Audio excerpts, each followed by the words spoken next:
Hello, this is the lecture 6 of the RCC. इसमें हम लोग सिंगली रीइंफोर्स्ड बीम के बारे में डिस्कस करने जा रहे हैं।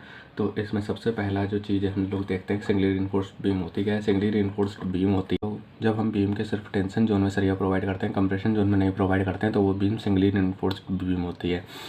इसके कुछ एजम्पशंस होते हैं, चलिए वो देख लेते हैं। तो सबसे पहला एजम्पशन है वो है plane section remains plane even after the bending, मतलब लीनियर स्ट्रेन वेरिएशन। इसका ये मतलब होता है कि अगर बीम पे बेंडिंग लगती है, जब बीम, ये मान लीजिए हमारी बीम है और इस पे बेंडिंग लग रही है, तो इस बेंडिंग के बाद भी जो ये सेक्शन है, ये जो प्लेन सेक्शंस हैं, ये प्लेन ही रहते हैं, इनका शेप कर्व नहीं हो जाता है, ये बेंडिंग के बाद भी ऐसे ही रहेंगे।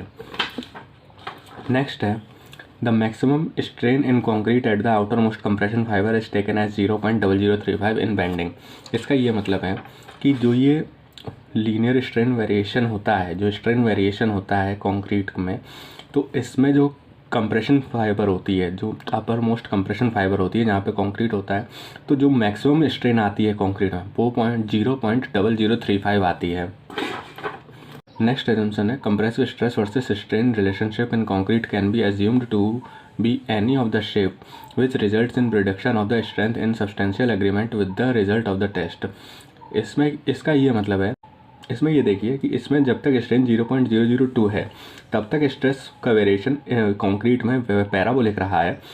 फिर स्ट्रेन 0.002 के बाद स्ट्रेस का वेरिएशन कंक्रीट में लीनियर हो जाता है। जो मैक्सिमम वैल्यू होती है कंक्रीट में स्ट्रेस की, जो स्ट्रेंथ होती है उसकी, उसको एफसीके बोला जाता है। कैरेक्टरिस्टिक स्ट्रेंथ तक इसको एफसीके बोला जाता है। लेकिन फिर हम लोग इसमें इसके शेप फैक्टर की वजह से 0.67 का एक वो फैक्टर ऑफ सेफ्टी लगा देते हैं, मतलब 1.5 से एफसीके में डिवाइड कर देते हैं। फिर क्वालिटी कंट्रोल की वजह से एक 1.5 का डिवाइड 0.67 एफसीके में कर देते हैं। तो ये जो फाइनल हम लोग डिज़ाइनिंग पर्पज़ के लिए जो स्ट्रेस लेते हैं कंक्रीट में, वो 0.45 एफसीके हो जाती है। नेक्स्ट है tensile strength of concrete is ignored, मतलब कंक्रीट की जो टेंसाइल स्ट्रेंथ होती है हम उसे पूरी तरह इग्नोर करते हैं। और कंक्रीट के लिए जो फैक्टर ऑफ सेफ्टी होता है वो 1.5 होता है, लेकिन जो स्टील के लिए फैक्टर ऑफ सेफ्टी होता है वो 1.15 होता है। और maximum strain in tension reinforcement at the failure should not be less than epsilon SU is equal to FY upon 1.15 ES plus 0.002। इसको हम लोग 0.87 FY अपॉन ES प्लस 0.002 भी लिख सकते हैं। इसका ये मतलब है कि जो स्ट्रेन का वेरिएशन हो रहा है उसमें टेंशन जोन में जो स्ट्रेन आ रही है स्टील में, वो maximum 0.002 plus 0.87 FY upon ES हो सकती है। नेक्स्ट है analysis of the singly reinforced beam. उससे पहले हम लोग ओवरऑल डेप्थ और इफेक्टिव डेप्थ में फ़र्क देख लेते हैं। मान लीजिए ये एक बीम का सेक्शन है जिसमें कि इसकी जो विड्थ दी हुई है वो B दी हुई है, जो इसकी डेप्थ दी हुई है, ओवरऑल डेप्थ दी हुई है वो D दी हुई है। नेक्स्ट है इसमें जो मेन रीइंफोर्समेंट है वो ये दिए गए हैं, ये कंप्रेशन में रीइंफोर्समेंट है, ये स्टेयरअप रीइंफोर्समेंट है। अब ओवरऑल डेप्थ क्या होती है? ओवरऑल डेप्थ होती है बीम की अपर मोस्ट कंप्रेशन फाइबर से लोअर मोस्ट टेंशन फाइबर तक जो डिस्टेंस होती है वो होती है ओवरऑल डेप्थ। इफेक्टिव डेप्थ क्या होती है? अपर मोस्ट कंप्रेशन फाइबर से मेन टेंशन इन्फोर्समेंट के सेंटर तक की जो डिस्टेंस होती है वो होती है इफेक्टिव डेप्थ। या हम लोग इसको ऐसे भी बोल सकते हैं कि ओवरऑल डेप्थ में से जब हम लोग इफेक्टिव कवर माइनस कर दें तो वो होती है इसकी इफेक्टिव डेप्थ। कवर क्या होता है? कवर होता है जो टेंशन इन्फोर्समेंट में जो सरिया है उसको बाहरी इन्वायरमेंट से प्रोटेक्ट करने के लिए जो हम लोग कंक्रीट की एक लेयर प्रोवाइड करते हैं वो होता है कवर। तो कवर क्या होता है? कवर होता है जो भी हम लोग अपने इन रीइंफोर्समेंट को बाहरी एक्सपोजर कंडीशन से बचाने के लिए जो सीमेंट की लेयर प्रोवाइड करते हैं वो होती है कवर। तो यहाँ पे देखिए 2-3 तरह के कवर होते हैं, clear cover, nominal cover and effective cover. तो मान लीजिए ये हमारा बीम सेक्शन है, इसमें ये हमारा स्टेयरअप रीइंफोर्समेंट है, ये हमारा मेन रीइंफोर्समेंट है, ये कंप्रेशन रीइंफोर्समेंट है। तो क्लियर कवर क्या होता है? क्लियर कवर होता है नॉमिनल कवर। क्लियर कवर होता है nominal cover plus diameter of stirrups. मतलब क्लियर, ये नॉमिनल कवर हो गया। ये सीमेंट की लेयर जो होती है सिर्फ सीमेंट की लेयर वो होती है नॉमिनल कवर। उसमें हम लोग स्टेयरअप का डाया अगर ऐड कर दें तो वो हो जाता है क्लियर कवर यहाँ तक। तो इफेक्टिव कवर क्या होता है? इफेक्टिव कवर होता है क्लियर कवर प्लस जो हमारा मेन इन्फोर्समेंट का डाया है उसका आधा। तो ये हो जाएगा effective cover is equal to clear cover plus half of main reinforcement. तो ये हो जाएगा nominal cover plus 5 of stirrup plus 5 main by 2। अब हम लोग एनालिसिस में आगे बढ़ते हैं। इसमें सबसे पहले मान लीजिए ये एक बीम का सेक्शन है जिसकी विड्थ B है, इफेक्टिव डेप्थ D है और ये टेंशन इन्फोर्समेंट हमको गिवन है। इसकी जो न्यूट्रल एक्सिस की डिस्टेंस है वो अपर मोस्ट कंप्रेशन फाइबर से एक्सिव डिस्टेंस पर है। तो इसका स्ट्रेन का डायग्राम कुछ ऐसा बनेगा, लीनियर बनेगा। जो कंप्रेशन में कंक्रीट पे रिइंफोर्समेंट, वो कंक्रीट पे स्ट्रेन आएगी वो 0.0035 आएगी, एक स्ट्रेन 0.002 पर आएगी, और टेंशन में स्ट्रेन कितनी आएगी मैक्सिमम 0.002 प्लस 0.87 F/ES। इसका स्ट्रेस डायग्राम कैसा बनेगा? इसका स्ट्रेस डायग्राम पहले तो पैराबोलिक रहेगा, फिर 0.002 स्ट्रेन के आते ही ये लीनियर हो जाएगा। अब जो ओवरऑल कंप्रेसिव फोर्स लगेगा, टोटल कंप्रेसिव फोर्स यहाँ पर कितना आएगा 0.36 FC के इंटू BXU, और जो टेंशन आती है, जो टोटल टेंशन आती है वो टेंसाइल फोर्स आता है 0.87 Fy, और इन दोनों के बीच की जो डिस्टेंस होती है वो होती है D - 0.42 XU। अब हम लोग कैलकुलेट करेंगे इक्वेशन ऑफ न्यूट्रल एक्सिस के लिए। तो C equal to force of compression in concrete, तो उसकी वैल्यू क्या आई थी 0.36 FC के BXU। टेंसाइल फोर्स कितना आया था 0.87 F/AST। जब हम इन दोनों को इक्वेट करेंगे, C बराबर T करेंगे, तो on solving we get the value of XU which is equal to 0.87 F/AST upon 0.36 FC के इंटू B। नेक्स्ट है ultimate movement of resistance MU। तो ये मूवमेंट हमें यहाँ निकालना है। तो मूवमेंट क्या होता है? Force into perpendicular distance. तो इसमें जैसे हम लोग देखें तो अगर इस फिगर में हम लोग दोबारा देखें तो ये हमारे पास फोर्स है, इस फोर्स की परपेंडिकुलर डिस्टेंस कितनी है? तो ये है लीवर आर्म D -142 XU। तो हम लोग इसका मल्टीप्लाई इसमें कर देंगे तो हमें मूवमेंट मिल जाएगा। तो ये मूवमेंट आएगा, ये आएगा C into lever arm is equal to 0.36 FC के BXU D - 0.42 XU। और ऐसे ही अगर टेंशन साइड से हम लोग कैलकुलेट करेंगे तो ये आ जाएगा 0.87 F/AST into D - 0.42 XU। Next है limiting depth of neutral axis. इससे पहले हम लोग 3 तरह के सेक्शंस के बारे में जान लेते हैं RCC के, जिसमें से पहला होता है बैलेंस्ड सेक्शन, दूसरा होता है ओवर इन्फोर्स्ड सेक्शन, और तीसरा होता है अंडर इन्फोर्स्ड सेक्शन। तो जो पहला बैलेंस्ड सेक्शन होता है उसमें क्या होता है कि जैसे मान लीजिए ये जो फिगर स्ट्रेन डायग्राम का जो फिगर है, इसमें 0.0035 जो कंक्रीट की स्ट्रेन है और 0.002 प्लस 0.87 Fy/ES ये स्टील की टेंशन, ये मैक्सिमम स्ट्रेंथ है। तो बैलेंस्ड सेक्शन में क्या होता है कि ये दोनों वैल्यूज़ दोनों एक साथ पहुँचती हैं। ओवर इन्फोर्स्ड और अंडर इन्फोर्स्ड में ये वैल्यूज़ आगे पीछे होती हैं, जबकि इसमें ये वैल्यू एक साथ मतलब फेल करती हैं। जिस समय हमारा कंक्रीट फेल होगा उसी समय हमारा टेंशन इन्फोर्समेंट भी फेल हो जाता है। तो ये होता है बैलेंस सेक्शन। तो इसमें जो हम लोग डेप्थ ऑफ न्यूट्रल एक्सिस निकालते हैं वही होता है limiting depth of neutral axis, और ये एक स्टैंडर्ड रिजल्ट होता है। इसके ही बेसिस पे, इसी के कंपैरिजन पे हम लोग ओवर इन्फोर्स्ड और अंडर इन्फोर्स्ड की कैलकुलेशन करते हैं। तो इसकी वैल्यू क्या होती है, जैसे हमारे पास ये 0.0035 कंक्रीट में स्ट्रेन पहुंच चुकी है और 0.002 प्लस 0.87 Fy/ES की वैल्यू ये स्टील में पहुंच चुकी है स्ट्रेन की, ये मैक्सिमम वैल्यू होती है और ये दोनों एक साथ पहुंचती हैं। तो मान लीजिए यहाँ पर XU लिमिट है ऊपर से न्यूट्रल एक्सिस तक की जो डेप्थ है वो, तो जो ये डेप्थ है ये D है, यहाँ से लेके यहाँ तक की जो डेप्थ है ये D है, तो D - XU लिमिट हो जाएगी ये वाली डिस्टेंस। तो जब हम लोग इसमें सिमिलर ट्राइंगल का कॉन्सेप्ट लगाएंगे तो ये हो जाएगा XU limit upon D is equal to 700/1100 plus 0.87 into Fy। जब हम लोग various grades of the steel के लिए हम लोग जब इसकी वैल्यू कैलकुलेट करेंगे तो ये हो जाता है, मान लीजिए हमने इस वैल्यू को K मान लिया, तो ये various values of K we get on the putting the different values of the steel. तो जब हम लोग K की वैल्यू डिफरेंट रखेंगे, तो जब हमने K की वैल्यू मान लीजिए 250 रखी तो K की वैल्यू आती है 0.53। जब 415 रखेंगे तो we get the value of K is equal to 0.48 और 500 पे 0.46। D का हमने इधर मल्टीप्लाई कर दिया तो D हो जाएगा 0.53D, 0.48D 415 के लिए और 500 के लिए 0.46D। और एक पॉइंट इंपॉर्टेंट पॉइंट है कि जो XU लिमिट की जो वैल्यू होती है ये सिर्फ स्टील के ग्रेड पर डिपेंड करती है। आइए अब ये देख लेते हैं कि कौन सा सेक्शन ओवर इन्फोर्स्ड होता है और कौन सा सेक्शन अंडर इन्फोर्स्ड होता है। तो ये डिसीजन होता है bye comparison the formulas of the XU actual and XU limit. तो अगर मान लीजिए जब XU की वैल्यू XU लिमिट से छोटी आती है तो सेक्शन जो होता है वो अंडर इन्फोर्स्ड होता है, और ओवर इन्फोर्स्ड के लिए XU की वैल्यू XU लिमिट से बड़ी होनी चाहिए। अंडर इन्फोर्स्ड का ये मतलब होता है कि जो हमें रिक्वायर्ड सरिया थी हमने उस सरिया से कम सरिया प्रोवाइड करी है। तो इसमें क्या होगा, XU इस AST के डायरेक्टली प्रोपोर्शनल है, तो value of XU will reduce when we provide the lesser amount of the steel. अब क्या होगा जो चूँकि XU की वैल्यू अब कम आई है, मान लीजिए रियल एक्चुअल वैल्यू अब XU की यहाँ पे आई है। ये जो वैल्यू आई थी, इसमें क्या था कि कंक्रीट और स्टील दोनों अपने strain maximum level of strain पे एक साथ पहुँचे थे। XU की वैल्यू कम हो जाएगी तो यहाँ क्या होगा कि कंक्रीट जो है वो अपने मैक्सिमम स्ट्रेन लेवल तक बाद में पहुँचेगा, लेकिन जो स्टील है वो पहले पहुँच जाएगा, अपने मैक्सिमम स्ट्रेन लेवल को क्रॉस कर जाएगा। यहाँ देखिए, ये इसने अभी अपनी लेवल मतलब मैक्सिमम वो लेवल क्रॉस नहीं किया है, लेकिन इसने स्टील ने अपना मैक्सिमम स्ट्रेन लेवल क्रॉस कर लिया है। ओवर इन्फोर्स्ड क्या होता है? ओवर इन्फोर्स्ड में क्या होता है कि जब हम लोग सरिया रिक्वायर्ड से ज़्यादा प्रोवाइड कर देते हैं, उसमें क्या होता है, उसमें जो हमारा कंक्रीट होता है वो फेल करता है। अब यहाँ पर भी वही केस बनेगा, यहाँ पर XU की वैल्यू बढ़ जाएगी, अब XU की वैल्यू यहाँ कहीं लाई करेगी और यहाँ क्या होगा, ये कुछ इस तरह से अपना ऐसे वैल्यू बनेगी। तो यहाँ पर क्या होगा कि यहाँ देखिए स्टील जो है, स्टील की ये मैक्सिमम लेवल था, लेकिन स्टील यहाँ तक अभी पहुँची ही नहीं है, लेकिन कंक्रीट अपने मैक्सिमम लेवल तक पहुँच गया है। तो यहाँ क्या होगा, ये तुरंत फेल कर जाएगा। अब बात ये आती है कि दोनों सेक्शंस में से कौन सा अवॉइड किया जाना चाहिए। दोनों सेक्शंस में से या तो हम बैलेंस्ड प्रोवाइड करेंगे या अंडर इन्फोर्स्ड प्रोवाइड करेंगे। रीज़न ये होता है कि जब ओवर इन्फोर्स्ड होता है सेक्शन तो क्या होता है, स्टील तो अभी अपने उस पर मैक्सिमम लेवल पे पहुंची नहीं है, तो कंक्रीट पहुंचेगा, और चूंकि कंक्रीट एक ब्रिटल मटेरियल होता है तो कंक्रीट जब टूटेगा तब एकदम से टूटेगा।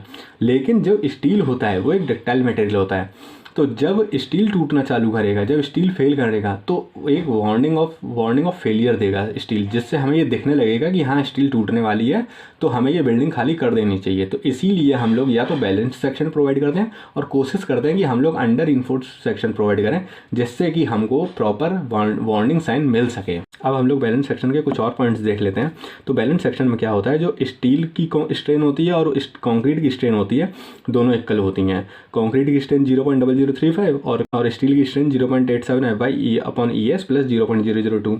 AST जो होता है वो AST बैलेंस के बराबर होता है। इसमें both material will fail at the same time.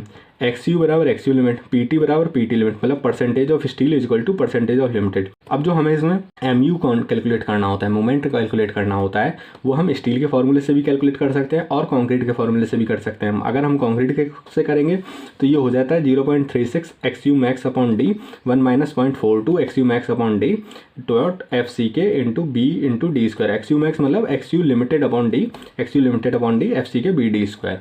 Next under enforced section. Under enforced section में जैसा अभी हमने देखा, steel reaches it's limiting strain first, तो ये हो जाएगा स्टील में जो स्ट्रेन आएगी वो हो जाएगी 0.87 F/E/ES प्लस 0.002। ये कंक्रीट से पहले फेल करती है। स्टील में जो स्ट्रेन आती है वो कंक्रीट से ज़्यादा आती है, तो यहाँ पर जो AST होता है वो AST बैलेंस से कम होता है। XU लिमिट की वैल्यू XU की वैल्यू XU लिमिट से कम होती है। Percentage of steel percentage of limit से कम होता है। और जो MU होता है वो स्टील के फॉर्मूले से कैलकुलेट किया जाता है, जो होता है MU equal to 0.87 F/Y into AST into D 1 minus F/Y into AST upon FCK into B into D। अब आता है over reinforced section. Over reinforced section में क्या मतलब स्टील से पहले कंक्रीट में जो इसकी लिमिटिंग स्ट्रेन है वो पहुंच जाती है, तो इसमें कंक्रीट पहले फेल करता है। इसमें ये कोई वार्निंग नहीं देता है कि ये ब्रिटल फेलियर दिखाता है, तो इसलिए इसमें जो MU कैलकुलेट किया जाता है वो कंक्रीट के फॉर्मूले से किया जाता है, जो होता है 0.36 XU max upon D 1 - 0.42 XU max upon D FCK into BD square. Limiting reinforcement होता है percentage of steel in the balanced section. ये होता है XU upon D is equal to 0.87 F/EST 0.36 FCK into BD। थोड़ा arrangement करेंगे, percentage of steel का formula बन जाएगा 2.417 FCK upon FY XU D upon limited is equal to AST upon BD into 100। तो इस फॉर्मूले से देखिए जो हमारा परसेंटेज ऑफ स्टील है वो किन किन चीज़ों पर डिपेंड कर रहा है। पहला तो FCK पे डिपेंड कर रहा है, FY पे डिपेंड कर रहा है, और D मतलब जो हमारी सेक्शन की ज्योमेट्री है उस पर भी डिपेंड कर रहा है। अब हम लोग यहाँ पे बैलेंस सेक्शन में percentage of steel for the various grades of the steel calculate करेंगे। जैसे मान लीजिए Fe250 है, तो Fe250 के लिए FY की वैल्यू 250 रख देंगे, XU अपॉन D की वैल्यू हम लोग Fe250 के लिए 0.53 रख देंगे, और जब हम लोग सॉल्व करेंगे तो 0.088 FCK आ जाएगी। यहाँ पे हम जो भी ग्रेड ऑफ कंक्रीट रख देंगे वो ग्रेड के लिए हम लोगों को परसेंटेज ऑफ स्टील कितना बैलेंस सेक्शन के लिए रिक्वायर्ड है हमको मिल जाएगा। सेम ऐसे ही 415 के लिए करेंगे, सेम ऐसे ही 500 के लिए करेंगे। नेक्स्ट है कि जैसे मान लीजिए मोमेंट ऑफ रेजिस्टेंस का जो एक फार्मूला है 0.87 F/AST D-142 XU। अगर हम लोग इस XU की जगह 0.87 F/AST अपॉन 0.36 FC के इंटू B की वैल्यू रख दें और सॉल्व करें तो ये टर्म जो बन जाएगा, ये टर्म बन जाएगा moment of resistance equal to 0.87 F/AST D minus FY upon FC K AST upon B। तो हमें यहाँ पे 0.42 की वैल्यू का हमें फिर इतना टेंशन नहीं रहेगा, कैलकुलेशन हमारे लिए थोड़ी इजी हो जाएगी। ओके, नेक्स्ट है moment of resistance of a balanced section. Moment of resistance किसी सेक्शन का निकालने के लिए क्या होता है 0.36 FC के B XU into D minus 0.42 XU। तो जब हम इसमें से D कॉमन लेंगे तो यहाँ D एक बाहर आ जाएगा, तो यहाँ हो जाएगा 1, यहाँ हो जाएगा 0.42 और यहाँ नीचे आ जाएगा D और यहाँ पे एक D आ जाएगा और एक D का जो हमने मल्टीप्लाई किया उसे XU अपॉन D कर देते हैं और यहाँ एक D का मल्टीप्लाई कर देते हैं, तो ये हो जाएगा BD²। तो ये बनेगा और हम इस टर्म को मान लेते हैं, इस 0.36 XU upon D 1 minus 0.42 XU upon D को K मान लेते हैं, तो ये हो जाएगा MU limit equal to K into FC के इंटू BD²। अब हम लोग इस K की वैल्यू for the balanced section calculate करेंगे। MU लिमिट अपॉन D की वैल्यू Fe250 के लिए कितनी होती है 0.53, Fe415 के लिए कितनी होती है 0.48, Fe500 के लिए 0.46। तो उसी के करस्पॉन्डिंग में K की वैल्यू क्या हो जाएगी, जब हम यहाँ पे 0.53 पुट करेंगे तो 0.148 which is nearly equal to the 0.15। Same ऐसे ही यहाँ 0.14 आएगी और सेम ऐसे ही यहाँ 0.13 आएगी। नेक्स्ट है मिनिमम टेंसाइल रिइंफोर्समेंट कितना देना होता है हम लोगों को किसी भी बीम में, तो उसका फॉर्मूला होता है AST minimum is equal to 0.85 BD upon FY। अगर हम लोग दोनों तरफ BD का डिवाइड कर दें और 100 का मल्टीप्लाई कर दें तो हम लोगों को यहाँ पे परसेंटेज स्टील मिनिमम मिल जाएगा which is equal to 85 upon FY। और हम लोग वेरियस ग्रेड्स के लिए परसेंटेज मिनिमम स्टील निकाल सकते हैं, जैसे Fe250 के लिए 0.34% हो जाएगा, Fe415 के लिए 0.2048 हो जाएगा और Fe500 के लिए 0.17 हो जाएगा। मैक्सिमम रिइंफोर्समेंट कितना होता है, तो maximum reinforcement is equal to the 4% of the total cross sectional area, मतलब AST maximum is equal to 4/100 into B into overall depth, मतलब B into capital D। Next है मिनिमम नंबर ऑफ रिबार्स हम लोगों को कितने देने होते हैं, हमको 2 देने होते हैं। Minimum diameter of longitudinal reinforcement in tensile reinforcement हमको कितना देना होता है 12 mm का। Minimum dia of anchor bar 10 mm। Minimum spacing of rebars which is equal to the maximum size of the aggregate plus 5 mm। Next है side face reinforcement के criteria. जब overall depth 750 mm से ज़्यादा होती है तब हम लोग साइड फेस रिइंफोर्समेंट प्रोवाइड करते हैं। Side face reinforcement equal to the 0.1% of the gross area, मतलब ओवरऑल एरिया। तो ये हो जाएगा side face reinforcement equal to 0.1/100 into B into capital D which is equal to the 0.001 B into capital D। तो इसका ये मतलब है कि हम लोग इसका आधा, इस एरिया का आधा दोनों साइड प्रोवाइड करेंगे, means 0.0005 BD provided on both side half half. For example मान लीजिए हमारे पास कोई बीम